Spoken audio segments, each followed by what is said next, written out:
25 अप्रैल 2020, 6 मई 2017 के दिन पत्रकारिता के बाजार में एक नए मदारी की एंट्री होती है। इस मदारी का नाम था अर्नब गोस्वामी और इसकी दुकान का नाम है रिपब्लिक टीवी। अब जरा इस मदारी का खेल शुरू होने के तुरंत बाद आप रिपब्लिक टीवी के बारे में कुछ याद करिए। बात 2-3 साल पुरानी है, इसलिए हम आपको याद दिला देते हैं कि इसने अपना खेल कैसे शुरू किया था। रिपब्लिक टीवी की शुरुआत के पहले दिन इसने लालू प्रसाद यादव पर स्टोरी ब्रेक की। इस स्टोरी में इसने लालू प्रसाद यादव और शहाबुद्दीन के बीच हुई बातचीत का टेप शाया किया। इसके बाद आते हैं इसकी रिपब्लिक टीवी की लॉन्चिंग के दूसरे दिन पर। दूसरे दिन इसने रिपब्लिक टीवी पर आम आदमी पार्टी के पूर्व विधायक कपिल मिश्रा को लॉन्च किया। अर्नब की रिपब्लिक टीवी पर आकर गाली गलौज का स्पेशलिस्ट कपिल मिश्रा ने दिल्ली की आम आदमी पार्टी सरकार में स्वास्थ्य मंत्री सत्येंद्र जैन पर 2 करोड़ रुपए की घूसखोरी का सनसनीखेज आरोप लगाया। इसके बाद आते हैं इसके रिपब्लिक टीवी की शुरुआत के तीसरे दिन पर। तीसरे दिन अर्नब गोस्वामी ने शशि थरूर और सुनंदा पुष्कर के पुराने मामले को निकाला और उसे झाड़ पोंछकर नया मुलम्मा चढ़ाकर ब्रेकिंग बनाने की पुरजोर कोशिश की। उस वक्त शशि थरूर के मामले में कुछ भी नया नहीं हुआ था और ना ही कोई नया अपडेट था, लेकिन अर्नब इसे कई दिन तक अपने प्राइम टाइम की डिबेट में जगह देते रहे।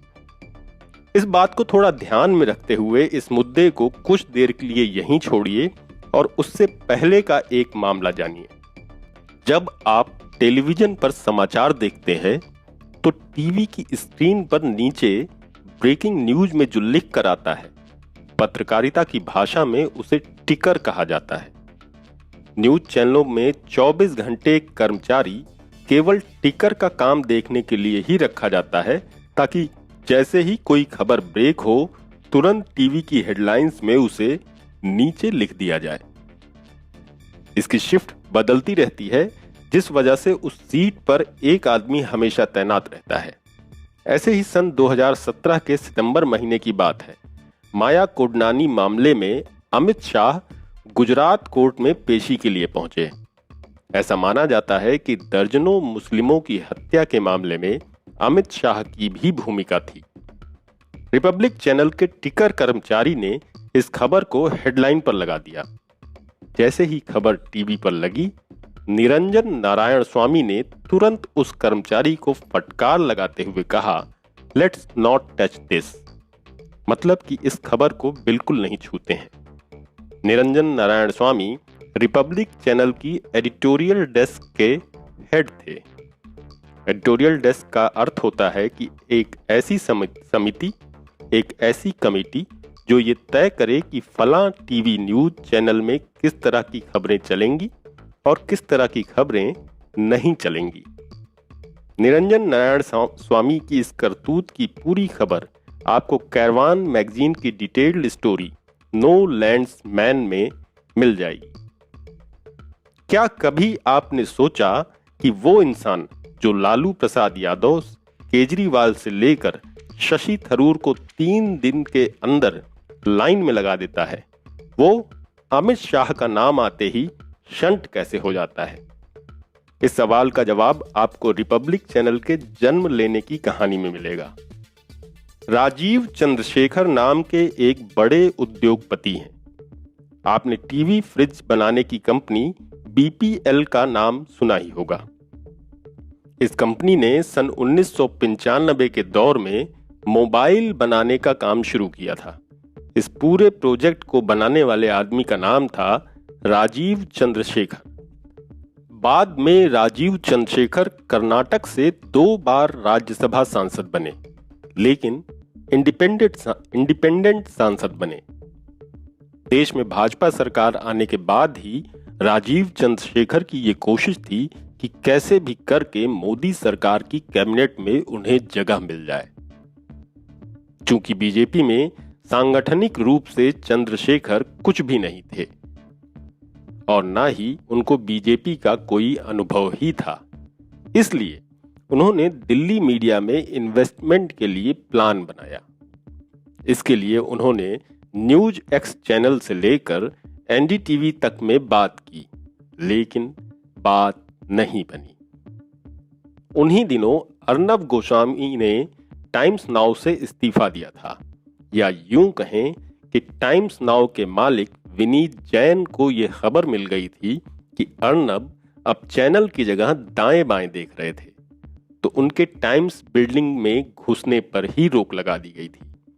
इन्हीं दिनों अर्नब अपने लिए इन्वेस्टर ढूंढ रहे थे और राजीव अपने लिए एक मदारी ढूंढ रहे थे। बस इसी मोड़ पर दोनों का मिलन होता है।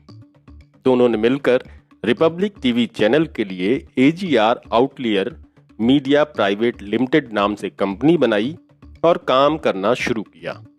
इस कंपनी में 26 करोड़ रुपए अर्नब गोस्वामी और उनकी पत्नी सम्यव्रत रे गोस्वामी ने लगाए और 30 करोड़ रुपए अकेले राजीव चंद्रशेखर ने लगाए।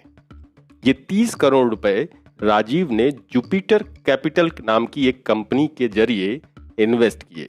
इस कंपनी का नाम याद रखिए, क्योंकि आगे का पूरा खेल समझने में यही नाम आपके काम आने वाला है। साल 2016 में राजीव चंद्रशेखर को केरल में भाजपा गठबंधन यानी NDA का उपाध्यक्ष बनाया गया। साल 2014 में भी चंद्रशेखर केरल की तिरुवनंतपुरम सीट से टिकट लेना चाहते थे। तब नहीं मिली तो उनकी नजर 2019 के चुनाव में तिरुवनंतपुरम से लोकसभा सीट का टिकट लेने पर लग गई। ये वही सीट है जहां से शशि थरूर सांसद हैं। अब शायद आप वो तार पकड़ सकें कि अर्नब गोस्वामी ने अपने चैनल की शुरुआत के तीसरे दिन ही शशि थरूर और उनकी पत्नी के एक पुराने मामले को ब्रेकिंग न्यूज क्यों बना दिया था। जाहिर है कि वे अपने चैनल के पार्टनर राजीव चंद्रशेखर को तिरुवनंतपुरम में मजबूत करने का खेल खेल रहे थे। इसके अलावा आपको याद होगा कि किस तरह अर्नब गोस्वामी ने एक संघ कार्यकर्ता की मौत के लिए CPI वर्कर्स को जिम्मेदार ठहराते हुए ये झूठ दिन भर टीवी पर बेचा था कि CPI कार्यकर्ता तिरुवनंतपुरम में RSS कार्यकर्ताओं की हत्या करते हैं।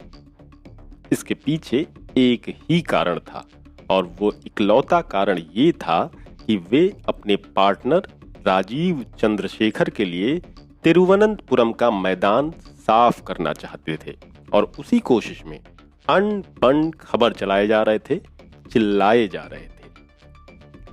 साल 2014 में चंद्रशेखर को भाजपा ने संसद की डिफेंस स्टैंडिंग कमेटी का सदस्य बना दिया। इस कमेटी का काम है कि वो हर उस खरीद फरोख्त पर नजर रखे जो सरकार डिफेंस सेक्टर के लिए करती है। साल 2016 की बात है।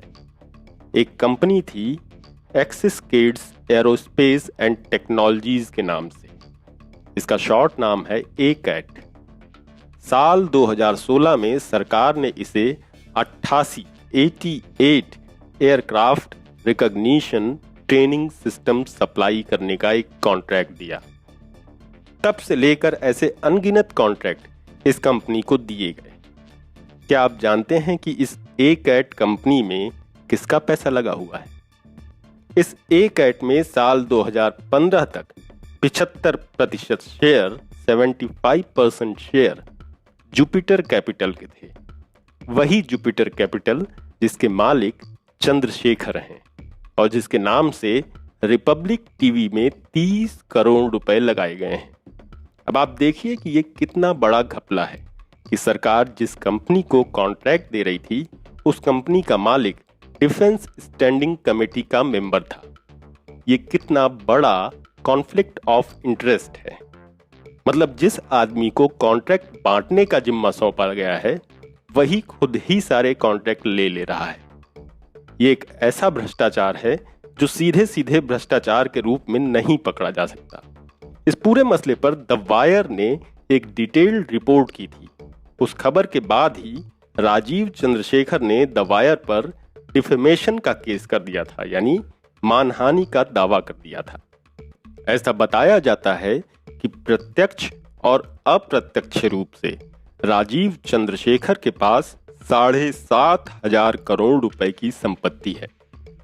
राजीव चंद्रशेखर के पास 120 करोड़ रुपए का एक प्राइवेट जेट भी है और उसका खिलौना अर्नब आज इतने बड़े चैनल का मालिक बन चुका है। दोनों शान से रहते हैं, ऐश की जिंदगी जीते हैं। नई खबरों के मुताबिक अब रिपब्लिक न्यूज चैनल में अर्नब गोस्वामी और उनकी पत्नी के शेयर सबसे अधिक हो गए हैं।